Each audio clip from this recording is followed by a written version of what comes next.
네. 그래서 웹페이지 기획 단계를 더 세분화한 건데요. 한 4가지 정도가 돼요. 근데 4가지 정도가 되는데 사실은 이 기획을 하는 거에서 가장 마지막 단위 인포메이션 아키텍처라고 부르는데 요거를 달성하기 위한 단계들입니다. 인포메이션 아키텍처는 정보 설계고요.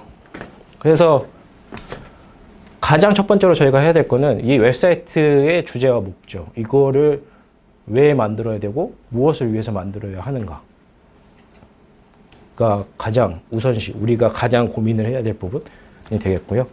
그 다음에 그게 이제 좀 명확해지면 분석을 하게 됩니다. 여기서 분석해야 돼. 어떤 걸 분석해야 되냐면 환경, 그러니까 이 웹사이트가 돌아갈 환경 아니면 사용될 환경 이거에 대해 분석을 해줘야 되고요. 그 다음에는 사용자의 요구 분석을 해줘야 되고 컨텐츠 분석, 그리고 현재 지금 사이트가 있다면 그거의 뭐 장단점 그리고 뭐 개선 방향 요거는 그렇게 정확하지는 않아도 됩니다. 사실은 이랬으면 좋겠다, 저랬으면 좋겠다, 무엇을 했으면 좋겠다 이런 걸 이제 총 나열하는 식이 되고요. 분석에서 제일 중요한 거는 사용자 요구 분석입니다. 사용자 요구 분석에 따라서 유저 시나리오라는 걸 작성하게 되는데 이게 가장 중요하고요. 이게 왜 이제 유저 시나리오가 왜 중요하냐면 옛날에는 이것도 어떻게 보면 되게 옛날에는 그 어떤 사람이 이제 외주를 받으면 그 회사가 원하는 대로 만들어 줬었던 거예요. 근데 회사도 만족하는데 아무도 안 쓰는 거죠. 그러니까 회사도 만족하고 외주 개발해 준 쪽도 만족하는데 정작 사용자는 안 쓰는 거예요. 그래서 그럼 이런 반복론이 아니라 사용자 중심의 웹사이트를 만들어야 되겠다라고 이제 시작을 하면서 사용자가 원하는 사용자를 이제 디파인하고 사용자가 원하는 요구 분석을 하기 시작한 거죠. 그래서 그 방식대로 디자인을 해야 된다라는 게 나온 겁니다. 그래서 제일 중요한 게 이제 유저 시나리오고요. 유저 시나리오가 나오게 되면 그것에 따라서 그 유저가 좋아하는 콘텐츠, 그 유저가 원하는 기능, 그 유저가 원하는 뭐 대체로 좋아하는 디자인 컬러 뭐 이런 것들 다 도출을 하게 됩니다. 그래서 정말 중요한 게 유저가 되겠습니다. 그렇게 해서 이제 유저 시나리오를 확보를 하게 되면 유저에 따라서 어떤 컨텐츠를 설계를 해야 될지, 컨텐츠의 범위, 그 다음에 그 컨텐츠는 어떤 내용을 담을지가 나오게 되고요. 위에서 보시면 뭐 환경 요구 분석이나 이런 거에 따라서 시스템 구성, 뭐 서비스, 디자인 컨셉 이런 것들 도출을 하게 되고요. 최종적으로 아마 많이 들어보셨을 것 같기도 한데 인포메이션 아키텍처가 사실 줍니다. 그러니까 여기에서는 보면은 시나리오도 정보고 다 뭐 컨셉, 기능, 범위 이런 것들은 다 정보고 여기에서는 그 정보를 어떻게 구조화할 것인가를 고민을 해야 되는 단계가 되겠습니다. 그래서 아마 몇 개 좀 해보신 분들은 저 내비게이션을 말 들어보신 분 계신가요? 예. 다 이따가 설명을 드릴게요. 내비게이션 설계랑 저 레이블링 뭐 이런 것들이 있습니다. 근데 그런 걸 이제 그런 과정을 거치게 되고 최종적으로 스토리보드나 플로우 차트를 산출을 하게 되고 이 스토리보드와 플로우 차트를 개발자나 디자이너에게 넘겨주는 거죠. 스토리보드는 뭐냐면 어떤 화면 구성이 있고 그 화면이 어떠한 화면이고 어떠한 기능을 포함하고 있다라는 포괄적으로 담긴 거예요. 그래서 보통 스토리보드는 디자이너랑 개발자가 같이 보고요. 플로우 차트는 이제 개발자한테 넘겨줍니다. 그래서 보시면은 저희 수강 신청하신 분 중에 개발자랑 소통이 안 된다 분이 계셨거든요. 그분 지금 와 계신가요? 안 오셨네요. 네. 그래서 스토리보드를 어떻게 잘 짜느냐에 따라서 이게 웹사이트가 굉장히 많이 변합니다. 퀄리티가 되게 변해요. 그래서 스토리보드나 플로우 차트. 그래서 제가 좀 생각을 해본 게 스토리보드를 실제 짜볼 것이냐 말 것이냐를 굉장히 고민을 많이 했는데 이게 생각보다 굉장히 빡세요.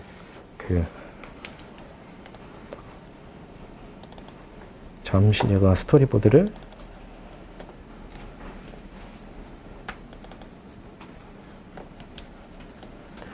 잠시 보여드리면 제 건 아니고요. 제가 인터넷 검색해서 나온 건데 이런 게 이제 스토리보드인 거예요. 그러니까 화면, 이게 화면 구성도고요. 여기 뭐 로고 이렇게 있죠. 그러니까 디자인은 들어가진 않는 거예요. 로고 있고 뭐 이게 내비게이션 있고 뭐 본문일 거고 이거에 대한 설명도 이렇게 쫙 있는 거죠. 이게 스토리보드고 스토리보드가 되게 기본적인 거라고 해도 한 20장 정도 나옵니다. 네. 그래서 오늘은 요거를 실습을 못 할 것 같고요. 이걸 실습하면 따로 나를 잘 봐야 될 것 같아서 제가 되게 간단하게 하는 방법을 설명을 드릴게요. 나중에 실습은 이제 그거를 통해서 하도록 하겠습니다. 사실 저도 저렇게까지는 다 못하고요. 혼자 할 때는.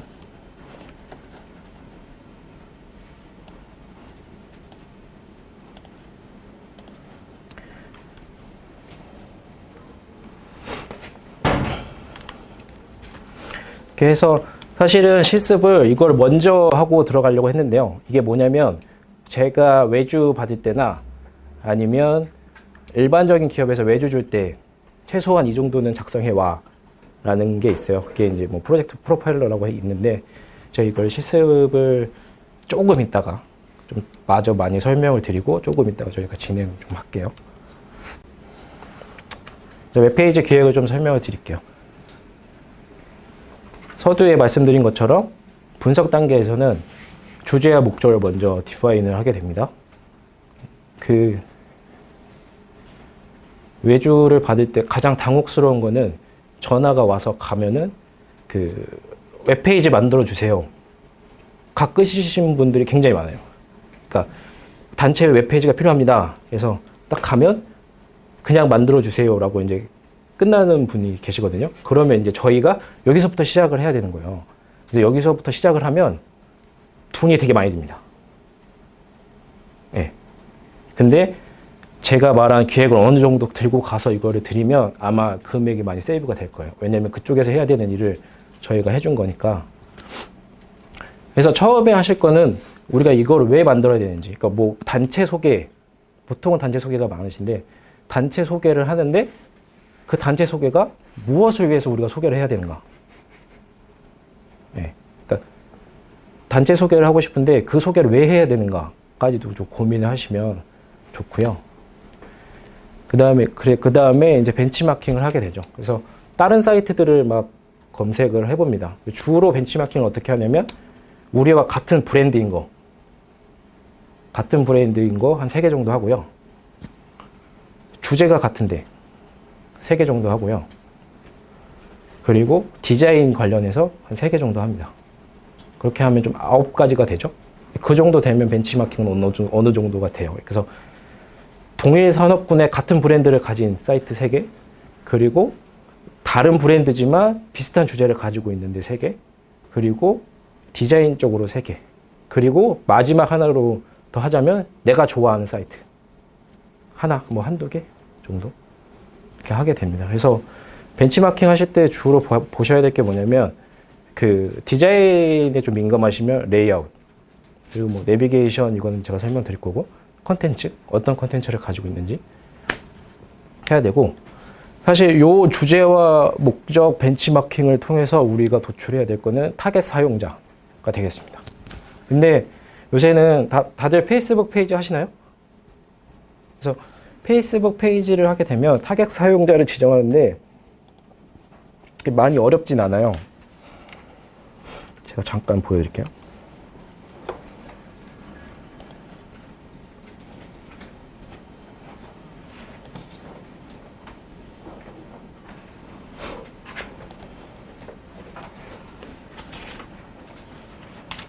제가 이제 구글컬리지 페이스북 페이지에서 인사이트 들어간 건데, 여기 사실 그러니까 유저 분석이 다 돼 있잖아요, 이미. 그러니까는 구글컬리지 좋아하시는 분은 여성이 59%고 남성이 41%인데 20대가 가장 많죠. 그래서 타겟 사용자가 사실 끝난 거예요. 이거를 페이스북 페이지나 이런 게 없을 때는 정말 그 단체들이면 아마 후원자 리스트 조사하시고 성별 조사하시고 연령 조사하고 굉장히 품이 많이 들었을 건데, 사실 페이스북 페이지를 운영하고 계시다라면 사실 이게 다 그냥 한 번에 확인할 수 있으니까 그래서 사실 되게 많이 편해졌어요. 그리고 지역도 나오고요. 가장 퍼센트가 많은 그런 거 나옵니다. 그래서 사용자를 요런 사용자 여성 20대 중반인가? 20대 중후반의 여성과 대한민국에 살며 서울에 사시는 분을 뭐 하나 추릴 수 있고요. 유저가 하나 나오고 남성 같은 경우도 비슷한데 이렇게 할 수 있고요.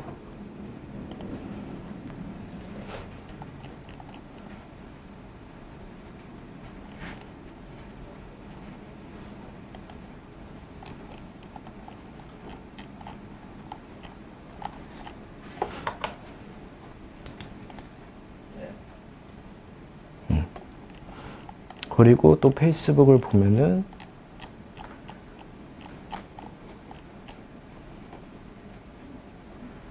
제가 보이지가 않는데 이게 시간대별로 나오는 게 있는데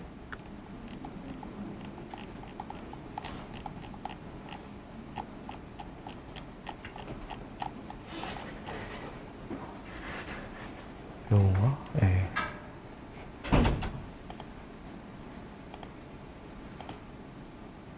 여기도 보면 시간대도 나오잖아요. 그러니까 되게 정밀하게 그 유저를 디파인 할 수가 있어요. 정의할 수가 있어요. 그러니까 아까 서울 뭐 20대 중후반 여성이면서 서울에 살고 가장 활발한 시간대는 활동하는 시간대는 뭐 오후 5시다 라고 하면 되게 좋은 사용자 프로파일러 같아요.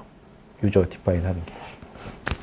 그렇게 됩니다. 그래서 페이스북을 하고 계시다면은 굉장히 도움을 많이 받으실 거고요. 안 하고 계시다라고 하면은 되게 이제 그 후원 회원이나 그런 것들 이제 싹 다 뒤지셔가지고 저런 것들 다 도출해 내셔야 돼요.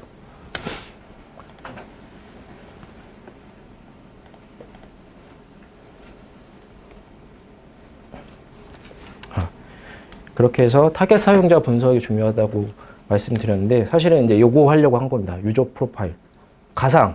가상에 내 웹사이트를 사용할 사람이 누구인가에 대한 정보를 최대한 뽑기 위해서 저런 걸 하는 거예요. 뭐 이름, 성별, 사는 곳, 직업, 그 인터넷 사용 패턴 이런 것들이 왜 중요하냐라고 이제 생각할 수 있는데 인터넷 사용 패턴에 따라서 그 서비스 기능, 그러니까는 사용하기 좋은 정도, 그러니까 기능들, 그러니까 만약에 어떤 어르신들이 사용하는데 굉장히 복잡한 기능을 넣을 수는 없잖아요. 그걸 다운 시켜야 되고, 그러니까 그런 거에 다 영향을 미칩니다. 그래서 인터넷 패턴 숙련도, 해당 분야에 대한 능숙도, 이런 거는 우리가 컨텐츠를 올릴 때 주 타겟이 우리가 올리는 컨텐츠 이해도를 어느 정도 하고 있느냐에도 영향을 많이 미치고요. 그래서 사실 뭐 학회나 이런 데는 전문 용어가 남발하잖아요. 근데 그 이유는 어차피 사용자가 그 용어들을 다 알기 때문에. 근데 우리가 일반 대중으로 하는데 학회에서 올리듯이 하면 안 되고, 근데 그거의 기반을 어떻게 두냐면 유저 프로파일을 통해서 하는 거죠. 아까 페이스북 페이지나 그런.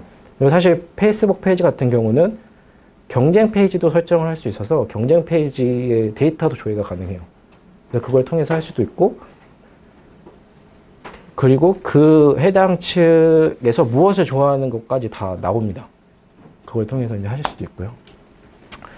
웹사이트 방문 목적, 웹사이트에서 행동 패턴. 요거는 사실 좀 어려워요. 그래서 어떻게 하냐면 가상으로 합니다. 제일 정확한 방법은 요거에 해당하는, 만약에 그래서 우리가 이렇게 42세 어쩌고저쩌고 이런 사람을 프로파일을 만들었어요. 정말 좋은 거는 이거에 해당하는 사람을 옆에 앉혀놓고 이 사람이 어떻게 하느냐를 보는 거예요. 동일한 웹사이트에 가서 이 사람이 어떻게 하는가. 근데 사실 이거는 굉장히 어려운 거고요. 그 다음에 그러면 어떻게 하느냐. 옆에 부하 직원을 데리고 옵니다. 그래서 너는 이 사람이야 라고 이제 각인을 시켜요. 너는 이 사람이야. 너는 이 사람이야. 이렇게 하고 행동을 조사하기도 해요. 실제로. 그렇게 하면 어느 정도 유사한. 그것까지 안 된다. 나는 나 혼자다. 그러면 이제 빙의를 하셔야 돼요. 이게 근데 진짜 농담이 아니라 실제 그렇게 많이 해요. 빙의해서. 그렇게 해서 하고요. 그래서 뭐 이런 웹사이트 방문 목적이나 행동 패턴들을 추출을 해내는 거죠. 그래서 요거까지는 아니더라도 사실 뭐 이름은 그렇게 크게 중요하지 않고요. 성별이랑 직업이랑 요 패턴 정도는 좀 도출을 해내셔야 돼요. 그렇게 도출을 해서 빙의를 해서 쓴 겁니다. 제가. 이게, 제가 쓴 건 아니고, 이게 책에서 가지고 있는 건데, 뭐 이런 거요. 금요일 오후에 그녀는 집에 들어오자마자 인터넷을 켰다. 이게 지금 시나리오 작성하는 거예요. 유저 도출한 거에 바탕으로. 그래서 뭐 그녀가 들어간 사이트는 메가박스다. 뭐 주말에 데이트가 있는 모양이다. 이렇게 쭉 하고, 뭐 로그인하고, 무비 OST를 재생시키고 쫙 씁니다. 유저 시나리오를. 막 써요. 빙의해서 막 써요. 그리고 막 쓰죠. 그러면 이게 어떻게 그 웹 기획으로 변하느냐? 제가 설명을 드릴게요. 여기에는 사실 뭐 뽑아낼 수 있으면 뽑아낼 수 있는데, 로그인 후 하면 요거 기능이 들어가야 되는 거예요. 웹 기획에서. 이게 기능으로 보고, 무비 OST를 재생시킨다. 무비 OST랑 컨텐츠가 있어야 되는 거예요. 이거를 재생시킬 수 있는 서비스가 들어가야 되는 거고요. 웹사이트 기획에. 그리고 새로 개봉한 영화를 검색한다. 검색하면 기능 들어가야 되죠. 그리고 새로 개봉한 영화 컨텐츠죠. 지금 그러니까 정보랑 기능을 지금 뽑고 있는 거예요. 유저 시나리오에서. 이거 기능이고요. 이거 정보고 기능이고 정보고 기능인 거예요. 영화를 선택한 후 선택하는 것도 사실 기능이죠. 시간과 잔여 좌석을 확인한다. 이거 기능이고요. 시간과 잔여 좌석을 어떻게 보여줄까? 정보죠. 그리고 멤버십 포인트 확인 후 이거 정보죠. 멤버십 포인트가 있어야 되니까. 그리고 정립할 수 있는 기능도 있어야 돼요.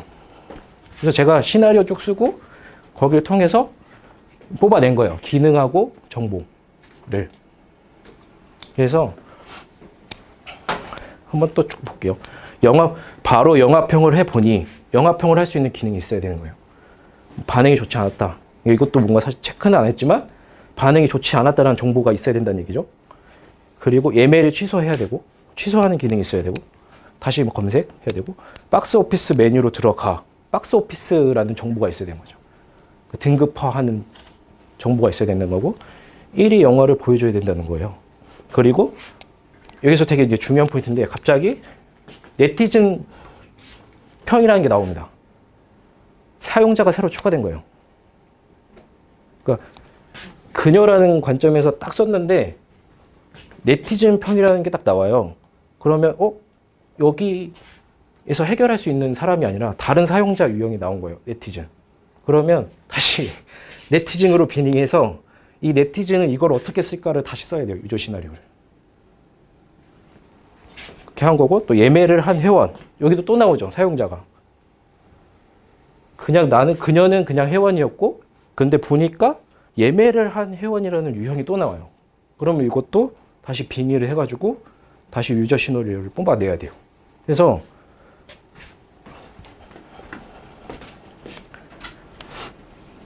이게 되게 중요한 거예요. 그래서 유저 프로파일을 하고 이 사람을 빙의해서 유저 시나리오를 쫙 쓰고 여기에서부터 막 뽑아내기 시작하면 벌써 지금 5줄밖에 안 되는데 추가해야 될 기능들이 꽤 나오고 도출한 정보도 꽤 나오고 새로운 유형의 유저가 또 2개나 나오고 그러면 계속 써야 됩니다. 그래서 유저 시나리오가 타겟 유저 하나로 그러니까 우리가 설정한 걸로 끝나지 않고요. 굉장히 많이 늘어나요. 그리고 아마 유저 시나리오를 해보시면 이거를 한 사람과 안 한 사람의 차이가 바로 나오는 게 뭐냐면요. 관리자를 설정 안 하는 사람들이 되게 많아요. 그러니까 웹사이트에 보면 사용자 관점에서 이 컨텐츠 나와야 되고요. 이 컨텐츠 나와야 되고요. 우리는 뭐뭐 보여줄 거예요. 뭐뭐 보여줄 거고요. 이렇게 하는데 정작 그 사이트를 관리자는 그 사이트를 어떻게 이용해야 될 것인가에 대해서 이야기를 안 하는 사람분들이 되게 많아요. 그러니까 글을 올리면 그 관리자가 그 글을 승인하게 할 것인지 자동적으로 할 것인지 그 관리자가 일반 회원별로 어떻게 등급을 매길 것인지 스팸 처리할 것인지 아니면 광태 처리를 할 것인지 그러니까 이런 생각을 안 하시는 분들이 되게 많아요. 그냥 일반적으로 어떻게 보여질까에 대해서만 막 생각을 하시고 유저 시나리오를 안 써보시면 관리자에 대해서 특히 웹사이트는 일반적인 웹사이트는 관리자도 상당히 중요하거든요. 왜냐하면 관리자가 제일 많이 사용하잖아요. 어떻게 보면. 근데 관리자에 대한 생각은 안 하고 그걸 만들어 놓고 그냥 관리자한테 너 이거 관리해라고 떠넘기죠. 근데 이제 막상 관리자가 들어가서 해보면 자기가 원하는 기능 다 빠져 있고, 그러면 다시 추가하려면 유지보수 비용 들고 그런 게 있는 거예요. 그래서 유저 시나리오는 정말 해보시는 게 좋고요. 유저 시나리오를 해보면 대충 다 나와요. 대충 다 나오고 우리가 뭘 놓치고 있는지도 다 나옵니다. 그리고 이런 걸 여기서도 테스트가 사실 가능해요. 유저 시나리오만 가지고도 내가 빼먹고 있거나 생각하지 못한 기능이 뭐가 있는지가 다 나와요. 그래서 왜냐면 이거는 지금 되게 매끄럽긴 한데 아마 유저 시나리오를 쭉 써보시고 분석하거나 다시 한번 보면은 연결이 안 되는 부분이 있을 거예요. 그럼 그게 빠져 있는 거고 그걸 다 메꾸셔야 돼요. 이렇게 합니다. 그래서 사실 그게 다 되면은 플로우 차트나 뭐 이런 게 나오는 거고요. 그래서 보면은 요런 검색들이 플로우 차트로 다 빠지는 거고요. 요런 이렇게 파란색으로 표시한 정보들이 스토리보드 안에 다 들어가게 되는 겁니다. 그래서 되게 중요해요. 정말.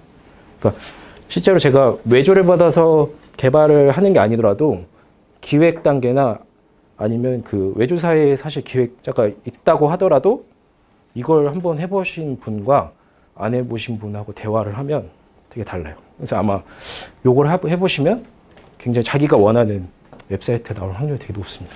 그리고 이야기도 아마 잘 되실 거예요.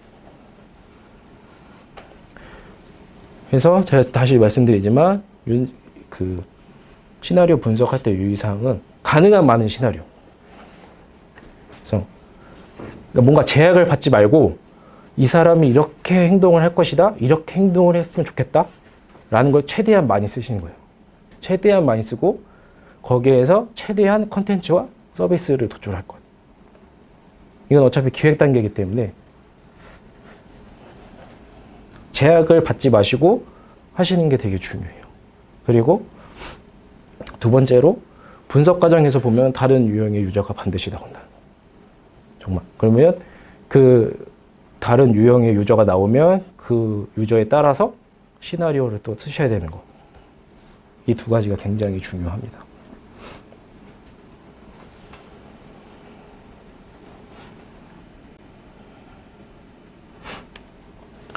이렇게 해서 시나리오가 도출이 되게 되면요. 두 가지로 딱 나눠요. 아까 시나리오에서 제가 정보랑 서비스랑 막 도출했잖아요. 그럼 막 리스트가 나올 겁니다. 그러면 두 분류로 나눕니다. 컨텐츠와 서비스로 나눠요. 그러면 여기에서 컨텐츠가 되게 많이 나올 거예요. 막 어떤 분은 하면 막 50개 넘게 나오는 분도 계시고 하는데, 이제 여기서는 리스트를 쫙 하고 뭐 50개든 몇 개든 쫙 하고 쫙 나열을 하는 거고요. 그 다음에 이제 거기다 뭐를 하냐면 조금씩 설명을 하는 거예요. 요약을 해서 붙이고. 그리고 요새 되게 중요한 게 뭐냐면 요새 매거진형의 웹페이지 만드시는 분들 되게 많아요. 블로그형 같이. 거기에 가서 중요한 게 뭐냐면 주기를 써주셔야 돼요. 컨텐츠. 그러니까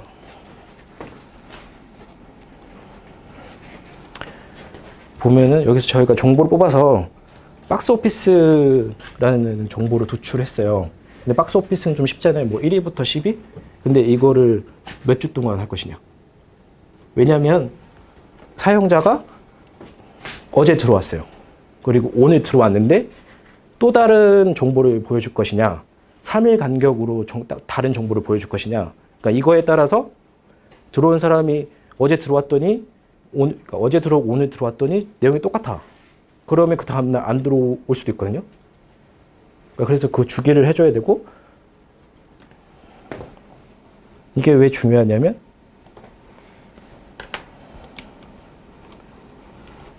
여기 오신 분을 할까?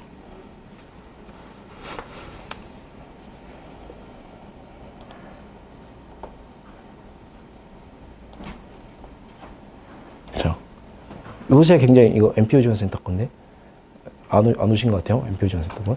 네. 저게 왜 중요하냐면 요새 이렇게 많이 넣잖아요. 이게 주기거든요. 그러니까 콘텐츠 올릴 사람이 주기를 가지고 얼마큼 올리느냐에 따라서 요거를 3개로 할 거냐, 4개로 할 거냐, 5개로 넣을 거냐를 정해야 되거든요. 네. 그러니까 굉장히 컨텐츠를 매일마다 올리는데 이거를 3개씩 보여줄 것이냐? 그러니까 뭔가 바뀌어야 되니까. 그러니까 유저가 올 때마다 바뀌어야 되는 게 맞는 거니까 정보를 제공하려면. 그래서 주기를 써주셔야 돼요. 요새는 특히 이런 류를 많이 원하셔서 근데 주기를 생각 안 하고 그냥 컨텐츠를 나열하기 시작하면 이거를 3개로 할지 4개 할지 2개 할지 1개 할지 이거를 정하기가 되게 힘들어요. 그래서 주기를 써주셔야 돼요. 그 측면에서 굉장히 중요하고요. 이것도 마찬가지죠. 이게 대문인데 이게 며칠마다 바뀔 것이냐 아니면 안 바꿀 것이냐 이런 주기. 그래서 주기에 따라서 위아래로 이게 위로 올라갈 수도 있고 여기 아래로 올라갈 수도 있고. 그러니까 최대한 안 바뀌는 건 제가 봤을 때는 이게 정보 전달 형이라면 컨텐츠가 안 바뀌는 거는 제가 봤을 때는 거의 밑으로 빠지는 게 맞다라고 좀 생각이 들거든요. 근데 이게 목적에 따라 달라요. 내 컨텐츠 단체 소개면 단체 소개가 가장 상단에 위에 올라가야 되고요. 그건 웬만해서 안 바뀌어도 상관없고. 그러니까 그런 거를 고려하기 위해서 아까 컨텐츠를 나열하셨으면 주기를 반드시 해주셔야 돼요. 요새 좀 제가 좀 돌아다녀 보니 그거를 고려를 안 하고 하시는 분들이 좀 많더라고요. 그리고 나서 뭐 서비스 리스트 작성은 아까 뭐 검색 뭐 이런 걸 쫙 나열하는 거고요.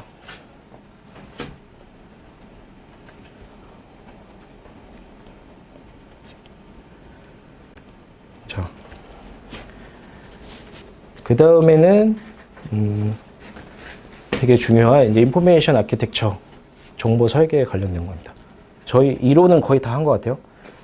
정보 설계고 정보 설계의 목적은 그러니까 이게 웹사이트라는 거여서 웹사이트는 옛날에 정보 전달형이 되게 많았어요. 지금 웹사이트에 정보 전달형이 굉장히 많고 그래서 주안점으로 설계를 해야 되는 게 쉽고 빠르게 찾을 수 있어야 한다. 그러니까 쉽고 빠르게 찾을 수 있게 하기 위해서는 그 정보를 체계를 갖춰야 되는 거고 그 체계를 갖출 때 어떤 기준으로 분류를 할 것인가를 고민을 해야 되는 거예요. 그리고 아까 제가 주기를 말한 게 중요성과 사용 빈도에 따라서 위치가 바뀌어요. 디자인할 때. 그런 걸 고려를 해야 되는 거고요. 그래서 저 체계에 관련해서는 서울시가 굉장히 잘 돼 있어요. 그거를 좀 설명을 드릴게요.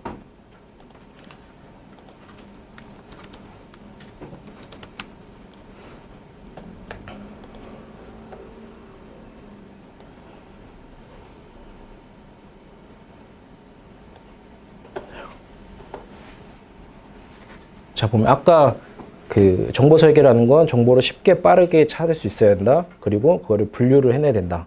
자, 보면은 서울시가 좀 특이한 게 뭐냐면 여기 분야별 정보라고 해서 분류 체계를 가졌어요. 그러니까 이건 어떻게 보면 주제별로 그 사용자가 접근할 수 있게 만들어 놓은 거예요. 그리고 분야별 해소식이 있죠. 그리고 여기 보면 사용자별로 접근할 수 있게 또 나눠놨어요. 그러니까 일반적으로 우리는 대부분 요거를 내비게이션이라고 하는데 내비게이션 분류할 때 보통 주제별로 많이 묻거든요. 뭐 소개, 알림마당, 뭐 공지사항 뭐 이런 건데 이렇게 이제 정통적으로 있긴 한데 사실 이렇게도 분류할 수 있어요. 사용자별로 웹사이트에 들어오는 사람이 사용 유형별로 딱딱딱 나눠지고 그러면 그렇게 제공을 하는 게 맞는 거거든요. 주제별로 제공한다기보다. 그래서 그런 것도 생각을 좀 해보시고 그래서 서울시는 이걸 2개 짬뽕을 시킨 거죠. 짬뽕 시켜도 돼요.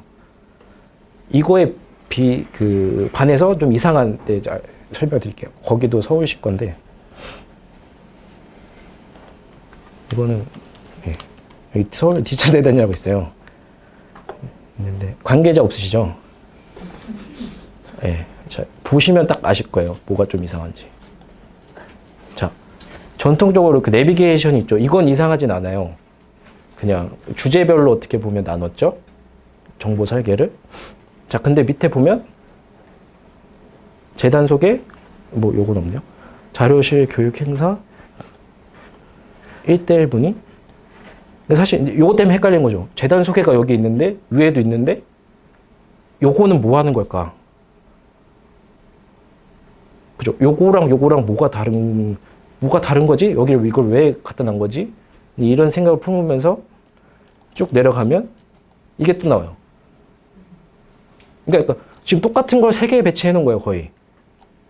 그러니까 요거는 조금 다를 수 있는데 여기에서 이렇게 내비게이션 정보 설계를 해놓고 뭔가 여기까지 왔으면 아마 제 생각에는 뭔가 여기에서 여기까지 왔으면 되게 헤매다가 왔을 것이다 라고 생각하고 만드셨을 수도 있는데 사실 그럴 가능성은 거의 없다라고 보여지긴 해요. 그래서 아까 보면 서울시는 맨 위에 주제별로 분류를 해놓고 주제별로 그 사람이 못 찾았을 때 만약에 사용자 분류를 해서 그렇게 찾으라라고 제공을 해주고 있는 거거든요. 사실 그게 더 어떻게 보면 그 합리적인 설계인 거죠. 그러니까 주제별로 제공을 해놓고 가장 밑에도 주제별로 똑같이 해놓은 거면 어차피 못 찾을 사람이거든요. 그래서 설계가 그 정보 설계가 그렇게 중요하다. 왜냐하면 여기서 못 찾았으면 여기서도 못 찾을 확률이 굉장히 높아요.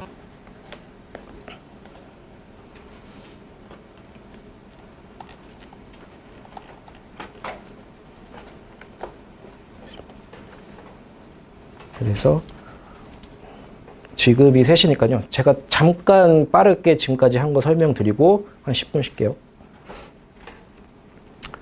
웹페이지 기획을 하려면 가장 첫 번째로 주제와 목적을 하는데 여기에서 해야 될 거는 결국 주제와 목적을 통해서 타겟 사용자를 끌어내야 된다라는 거였고요. 타겟 사용자를 통해서 성별, 사는 곳, 직업, 그리고 사용 패턴, 숙련도, 해당 분야에 대한 능숙도 정도를 뽑아내셔야 된다라는 거고요.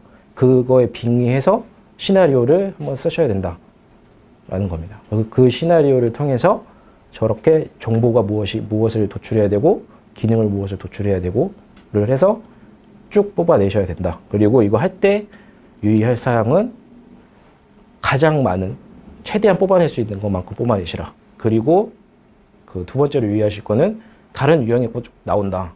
그리고 가장 생각을 많이 못 하시는 게 그 웹사이트 관리자에 대한 관리자가 어떻게 사용할 것인가에 대한 걸 생각을 가장 못 하신다. 그래서 그거를 꽤 많이 하시라 라는 걸 해드렸고요. 컨텐츠 설계에서 특히 컨텐츠 정보 관련해서는 주기도 써주셔야 반영이 된다 라는 걸 설명드렸어요. 그래서 정보 설계는 정보를 체계화하고 분류해내는 과정인데 여기에서는 그 체계를 주제별로 묶을 수도 있지만 사용자별로 묶을 수도 있고 주제별과 사용자별로 묶어서 둘 다 제공할 수도 있다 라고 좀 설명을 드렸습니다. 그래서 지금 막 굉장히 많은 정보가 막 이렇게 쌓여서 사실 지금 정리는 안 되실 거예요. 그래서 한 10분간 쉬시고요. 예, 10분 쉬시면 실습을 한번 진행을 한번 해볼게요. 차근차근히. 예, 한 10분 동안 쉬겠습니다.